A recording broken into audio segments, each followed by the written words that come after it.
Many people with debt problems in Britain today could be finding that plastic is getting used with less frequency, meaning fewer people will seek debt advice because of money owed on credit cards. That's because as people try to manage their finances, credit cards are taking a back seat in terms of priorities, according to Global Prepaid Exchange.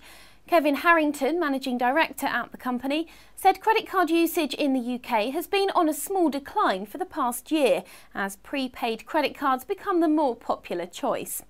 And this, of course, is good news for people with debt problems brought on by spending binges on plastic. He says credit cards are on a decline because people are trying to manage their finances better and not incur charges. He went on to say that debit cards are increasing, but prepaid cards are rapidly increasing because people are seeing so many opportunities with them. Research published last week by Global Prepaid Exchange found that prepaid credit cards are set to see a surge in popularity this year. Mr. Harrington explained that prepaid cards are very much accepted by the consumer.